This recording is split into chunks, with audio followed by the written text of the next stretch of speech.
رات کی سیاہی کے دامن میں جب نیل دریا چمکتا ہے تو یوں لگتا ہے جیسے خود وقت اس کے پانیوں میں بہہ رہا ہو۔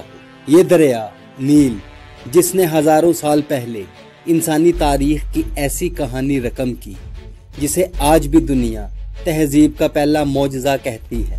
مگر سوال یہ ہے، سب کچھ کہاں سے شروع ہوا؟ انسان نے اس بنجر سرزمین پر اتنی عظیم سلطنت کیسے قائم کر لی؟ آئیں وقت کے دروازے کھولتے ہیں اور چلتے ہیں 5000 سال پیچھے، جب مصر صرف ایک خواب تھا۔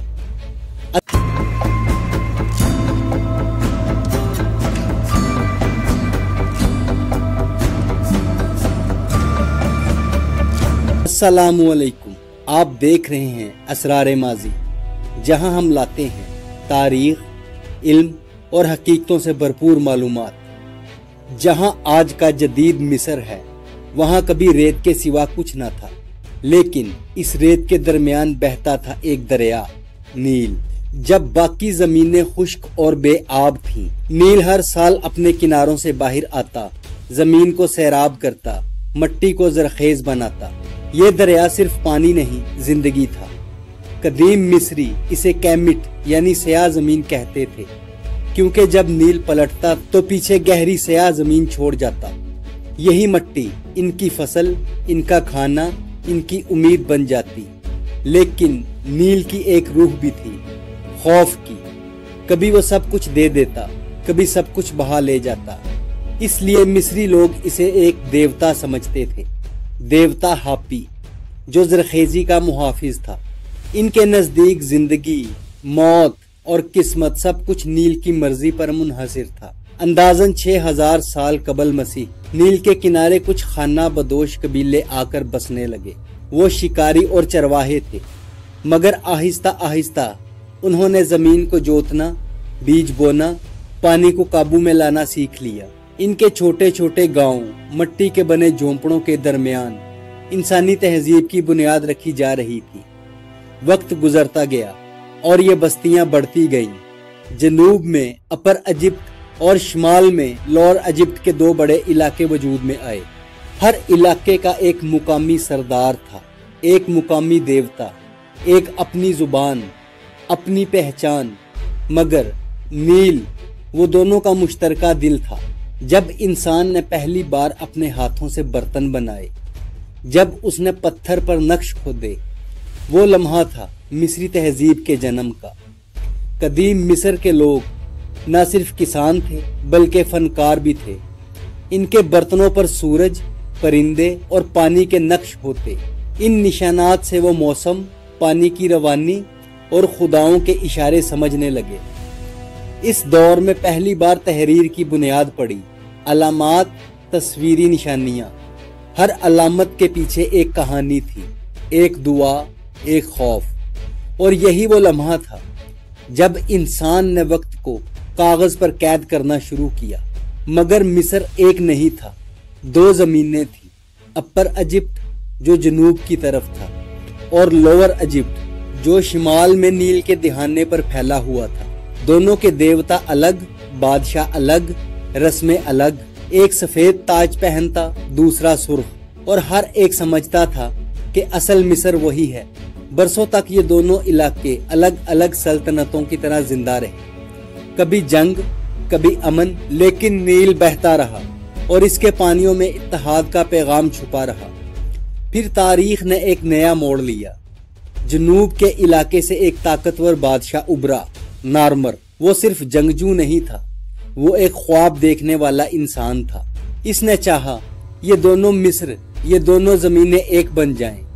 روایات کہتی ہے کہ نارمر نے شمال پر حملہ کیا، لڑائیاں ہوئی، خون بہا، مگر آخر کار وہ کامیاب ہو گیا۔ جب اس نے فتح حاصل کی تو اس کے سر پر دونوں تاج سجے، سفید تاج اپر ایجپٹ کا، سرخ تاج لوور ایجپٹ کا۔ یوں مصر کی پہلی متحدہ سلطنت قائم ہوئی۔ نارمر نے ایک نیا دارالحکومت بنایا، ممفس، نیل کے درمیان دونوں زمینوں کے بیچ۔ وہیں سے اس نے مصر کو ایک قوم بنایا، ایک دل، ایک نظام۔ نارمر کے بعد مصر کا ہر بادشاہ صرف حکمران نہیں बल्कि खुदा का नुमाइंदा समझा जाने लगा। वो कहते, बादशाह जमीन पर देवता है जिसकी सांसों में रा यानी सूरज की हरारत है। इसी अकीदे ने जन्म दिया एक नए लफ्ज को, फिरऔन। फिरऔन सिर्फ बादशाह नहीं था, वो जमीन और आसमान के बीच राबता था। लोग इसके सामने झुकते, इसकी बात को वही मानते। यही वो लम्हा था जब मजहब, ताकत और सियासत एक जिस्म बन गए। मिस्र की सल्तनत वजूद में आ चुकी थी। अब नील के किनारे जिंदगियां बदल गई। मुनज़्ज़म ज़राअत ने मिस्र को खुशहाल बनाया। खेतों में फसलें लहराती, नहरों में पानी रवां था। लोग कपड़े बनाते, ईंटों से घर तामीर करते और मंदिरों में खुदाओं को कुर्बानियां देते। बच्चे स्कूलों में नहीं बल्कि माबूदों में पढ़ते, जहां देवता ही इल्म के मुहाफिज थे। मिस्र अब महज एक जमीन नहीं, एक सल्तनत बन चुका था, जिसकी बुनियाद थी ईमान, मेहनत और नज़म। नील के पानियों ने जिंदगी बख्शी, मगर अब इंसान ने पानी से बढ़कर ताकत हासिल कर ली थी, इक्तदार की ताकत। नॉर्मर के बाद आने वाले बादशाहों ने एक ऐसा निजाम बनाया जो आने वाले हजारों साल तक कायम रहा। ये वो दौर था जब फिरऔनों का अरूज शुरू हुआ। वो बादशाह जो खुद को खुदा का साया नहीं बल्कि खुद खुदा मानने लगे। कदीम मिस्री अकीदा था कि बादशाह होरस देवता का बेटा है। वो आसमान का उकाब जो जमीन पर हुकूमत के लिए उतरा है। जब बादशाह जिंदा होता तो इसे होरस कहा जाता, और जब वो मर जाता तो वो ओजीरियस बन जाता, मुर्दों की दुनिया का बादशाह। इस तरह हर नया फिरऔन सिर्फ तख्त नहीं संभालता था, बल्कि अपने बाप की रूह का तसलसल भी बन जाता। इस अकीदे ने फिरऔन को आम इंसानों से ऊपर उठा दिया। इसकी बात कानून थी, इसका इरादा तकदीर। लोग इसे सजदा नहीं करते थे, लेकिन जब वो बोलता तो यूं लगता जैसे आसमान बोल रहा हो। फिरऔन की हुकूमत सिर्फ ताकत पर नहीं बल्कि ईमान पर भी कायम थी। हर बड़े शहर में देवताओं के मंदिर थे और हर मंदिर में पुजारियों की फौज, मगर उन सब का सरदार खुद फिरऔन था। मजहब और सियासत एक दूसरे में इस तरह गुंद गए जैसे नील की लहरें रेत में जज्ब हो जाती हैं। मुआबिद सिर्फ इबादत के नहीं बल्कि इल्म, दौलत और इख्तियार के मरकज बन गए। इन मुआहिदे में लिखने वाले मुनज्जम, मुमार सब फिरऔन के नाम पर काम करते। इनकी जुबान पर एक ही जुमला होता, जमीन पर रह का साया, हमारा बादशाह जिंदा रहे। मगर मिस्र सिर्फ ईमान की सरजमीन नहीं थी, ये इसरार की सरजमीन भी थी। इनके नजदीक जादू एक मुकद्दस इल्म था। वो मानते थे कि दुनिया खालिक ने जादू के जरिए बनाई, और इंसान भी अगर इल्म हकीकी हासिल करे तो कुदरत पर असर डाल सकता है। पुजारी दुआएं पढ़ते, तावीज बनाते, मोमी बत्तियां, मुकद्दस अल्फाज, और इनके होंठों पर वो मंत्र होते जिन्हें वो जिंदगी के अल्फाज कहते थे। ये जादू बुराई के लिए नहीं बल्कि हिफाजत के लिए था।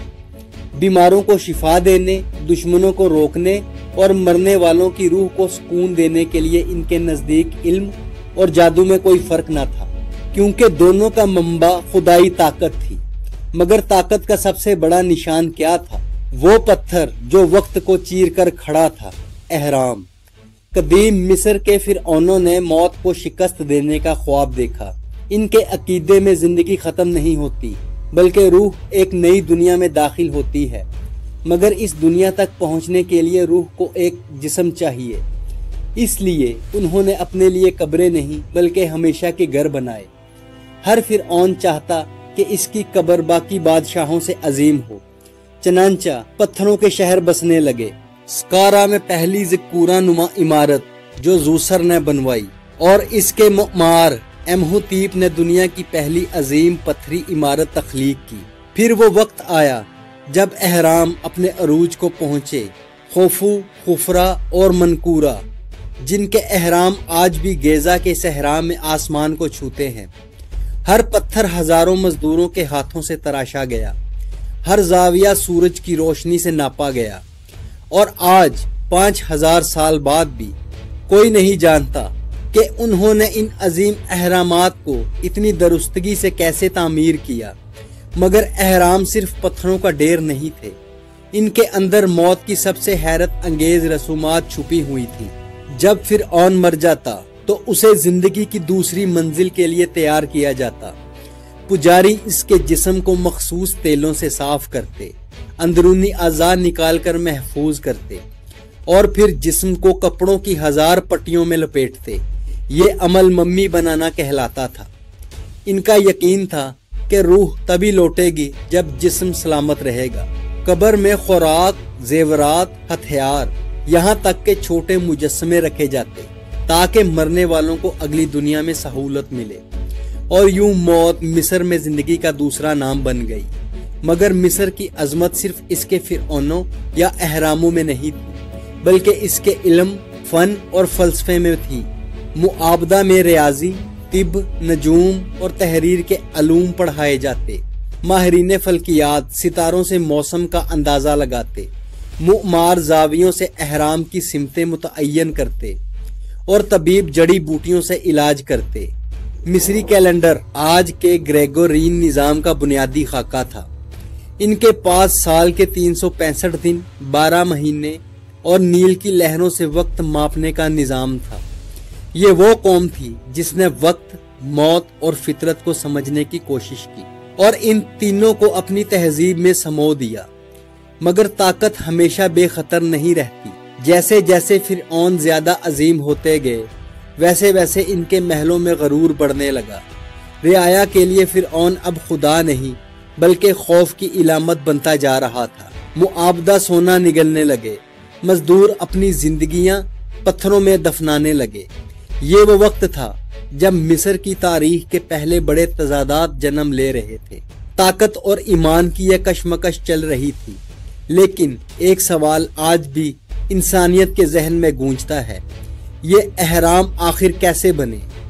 5000 साल पहले जब लोहा तक ऐजाद न हुआ था, कदीम मिस्रियों ने लाखों पत्थर काटे, तराशे और इतनी दुरुस्तगी से जोड़े कि आज के इंजीनियर भी हैरान रह जाएं।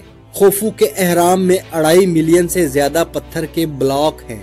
हर एक का वजन कई टन। कहा जाता है कि हजारों मजदूरों, कारीगर और गुलाम नहीं बल्कि हुनरमंद कारकुन इस तामीर में शरीक थे। वो लोग जो फिरऔन के लिए काम को इबादत समझते थे। कुछ मुहक्किकीन के मुताबिक अहराम की तामीर के लिए ढलानदार रैंप बनाए गए जिन पर पत्थर घसीटे जाते। कुछ के नजदीक मिस्रियों ने किसी ऐसी मशीनी कुवत या सादा क्रेन का निजाम इस्तेमाल किया जो वक्त के साथ मिट गया।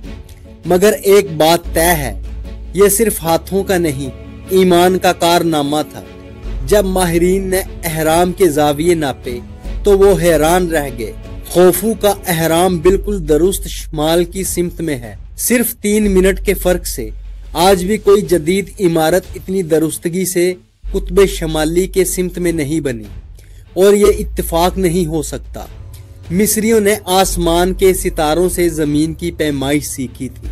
ओराइन बेल्ट के 3 सितारे अल नतक, अल नीलम और अल मनक गेजा के 3 अहरामों के रुख से ऐन मुताबिकत रखते हैं। जैसे जमीन पर अहराम, आसमान पर सितारों का अक्स हो। क्या ये महज इल्म फल्कियात था या कोई रूहानी रब्त जिसे हम आज तक नहीं समझ पाए? फिर उन्होंने तो ये अहराम अपने लिए बनाए, मगर सवाल ये है कि क्या ये सिर्फ कब्रें थी? खोफू के अहराम के अंदर 3 कमरे हैं, बादशाह का हुजरा, मलका का हुजरा और एक खाली कमरा जिसका मकसद आज तक समझ नहीं आया। वहां कोई मम्मी नहीं मिली, कोई शाही सामान नहीं, सिर्फ एक खाली ताबूत और पुरइसरार खामोशी। कुछ कहते हैं कि फिरऔन की लाश कभी यहाँ रखी ही नहीं गई, बल्कि ये इमारत एक रूहानी मशीन थी जो रूह को आसमान तक पहुँचाने के लिए बनाई गई।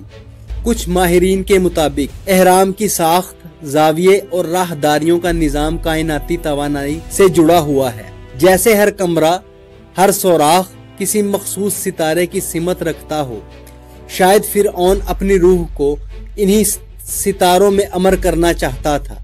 20वीं सदी में जब जदीद टेक्नोलॉजी से अहरामों को स्कैन किया गया तो अंदर छुपे नए कमरों का इंकिशाफ हुआ। 2017 में एक बड़ी खाली जगह दरियाफ्त हुई जो बादशाह के हुजरे के ऊपर वाक़या है। कोई नहीं जानता वहाँ क्या है, खजाना, कुतबे या कोई ऐसा राज जो हजारों साल से महफूज रखा गया। जदीद साइंसदानों ने एहराम के अंदरूनी दर्जा हिरारत और तवानाई के बहाव को भी नापा। हैरत अंगेज तौर पर पत्थर के अंदर कुछ मुकामात पर बरकी मखनातीस लहरें ज्यादा पाई गई। कुछ ने कहा यह कुदरती तवाजुन है, मगर कुछ ने कहा यह एहराम का अपना ताकतवर मैदान है। शायद यही वजह है कि एहराम के करीब कंपस काम नहीं करता और आवाज की लहरें मुख्तलिफ तरीके से गूंजती हैं। कुछ मुहक्किकीन का मानना है कि एहराम सिर्फ कब्रें नहीं बल्कि तवानाई के जखीरे थे। इनकी मुसल्लसी साखत, नीचे वसी ऊपर तंग, कुदरती तौर पर तवानाई को ऊपर की जानिब मुर्तकिज करती हैं, जैसे बिजली का बुर्ज आसमान से तवानाई खींचता है। इसीलिए कुछ माहिरीन इसे प्रॉम्ड एनर्जी फील्ड कहते हैं अगर आप एहराम के अंदर बैठें तो जहन पुरसुकून और जिस्म मुतवाजन महसूस करता है। शायद इसीलिए मिस्री इसे जिंदगी का मरकज मानते थे, जहां जमीन और आसमान मिलते हैं। कदीम मिस्री अकीदा था कि जब बादशाह मरता है तो इसकी रूह नील के किनारे से आसमान के दरवाजे तक जाती है। एहराम का हर जाविया, हर राहदारी इसी सफर की इलामत थी। ऊपर उठती हुई साख, जमीन से आसमान तक बढ़ता हुआ रास्ता, फिरऔन के लिए यह सिर्फ कब्र नहीं बल्कि एक राह सऊद थी। वो यकीन रखते थे कि एहराम के अंदर रूह देवताओं से मिलने के लिए रोशनी की सीढ़ियां चढ़ती है। आज जब आप गेजा के रेगिस्तान में खड़े होते हैं तो दूर दूर तक रेत के समुंदर में ये एहराम वक्त के मुहाफिज बने खड़े हैं। इनके आसपास अब काहिरा फैल चुका है, जदीद इमारतें, शोर, गाड़ियां, मगर इन पत्थरों के बीच अब भी एक खामोश अजमत महसूस होती है। ऐसा लगता है जैसे वक्त इनके आगे झुक गया हो।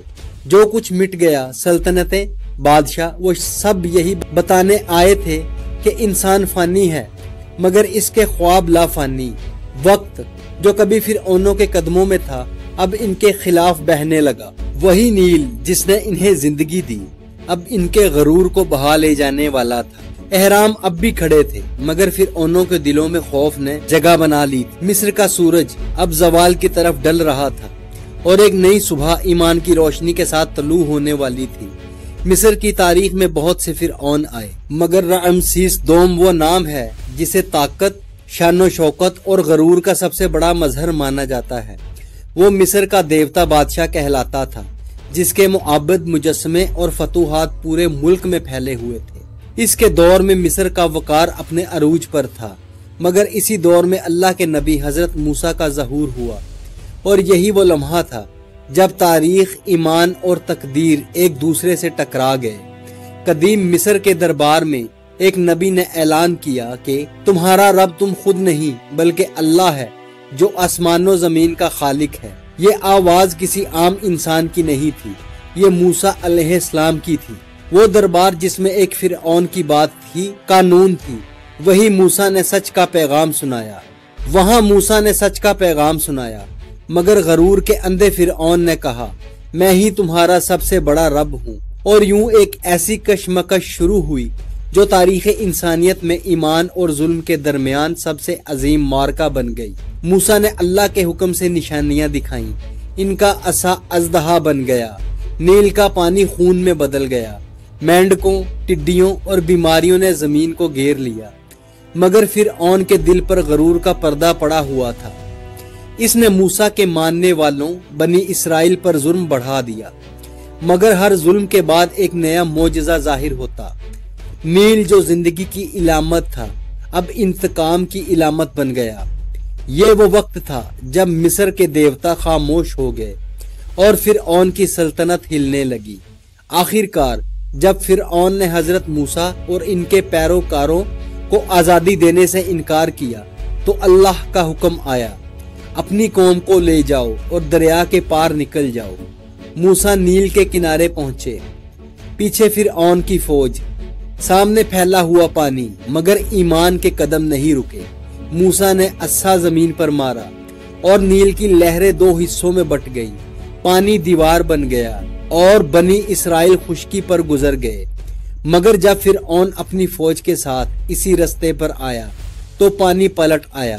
वो दरिया जिसे वो अपनी ताकत समझता था, इसी ने इसे निगल लिया। जब पानी थमा तो मौजों ने एक मुर्दा जिस्म को किनारे पर फेंक दिया। वो रमसीस था, मिस्र का देवता बादशाह, जो अब बेजान जिस्म की सूरत में जमीन पर पड़ा था। कुरान में अल्लाह का फरमान है, आज हम तेरे जिस्म को महफूज कर देंगे ताकि तू आने वालों के लिए इबरत का निशान बन जाए। सूरह यूनुस आयत नंबर 92। आज भी काहिरा के म्यूजियम में रामसीस की मम्मी इसी हालत में मौजूद है। एक जिस्म जो हजारों साल बाद भी इस बात की गवाही दे रहा है कि ताकत फना होती है मगर हक बाकी रहता है। फिरऔनों के जवाल के साथ ही मिस्र की सरजमीन पर ईमान की एक नई सुबह तुलू हुई।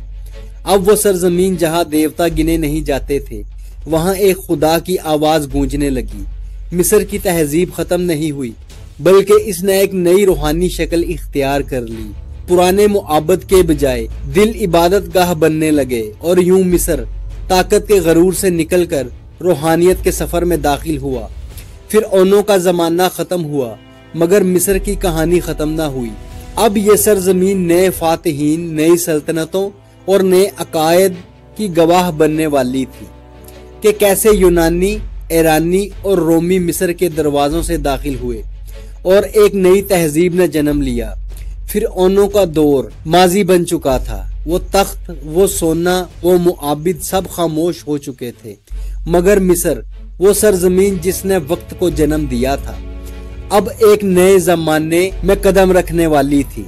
मिस्र 5वीं सदी कबले मसीह में ईरान की अजीम हक़ाम मुंशी सल्तनत के बादशाह दारा ने मिस्र पर कब्जा कर लिया। ये पहला मौका था जब मिस्र पर किसी गैर मिस्री ने हुकूमत की। दारा ने अहरामों और नील के रास्तों को बरकरार रखा, मगर अब मिस्री देवता नहीं, ईरानी बादशाहों की तस्वीरें मंदिरों की दीवारों पर कंदाह की जाने लगी। मिस्री दिलों में बगावत की चिंगारियां भड़क उठी, मगर वक्त के धारे ने इन्हें दबा दिया। फिर एक ऐसा नाम जो दुनिया के नक्शे पर तूफान बनकर छाया, सिकंदर आजम, अलेक्जेंडर द ग्रेट। 332 कबले मसीह में वो मिस्र पहुंचा, मगर हैरत अंगेज बात यह थी कि मिस्रियों ने इसका इस्तकबाल किया, क्योंकि वो खुद को फिरऔन नहीं, अल्लाह का बंदा कहने वाला बादशाह समझता था। सिकंदर ने सिकंदरिया, अलेक्जेंड्रिया शहर बसाया, जो बाद में इल्म, फलसफे और साइंस का मरकज बना। यहाँ दुनिया की सबसे बड़ी लाइब्रेरी तामीर हुई, लाइब्रेरी ऑफ अलेक्जेंड्रिया, जहाँ हजारों कदीम कुतुब जमा की गई। ये वो जमाना था जब मिस्र मजहब से निकलकर इल्म के सफर पर रवाना हुआ। लाइब्रेरी ऑफ सिकंदरिया में यूनानी, मिस्री, ईरानी और हत्ता के हिंदी अलूम मौजूद थे। रियाजी, फल्कियात, फलसफा, तिब सब अपने अरूज पर पहुंच गए, मगर वक्त ने यहाँ भी अपना खेल खेला।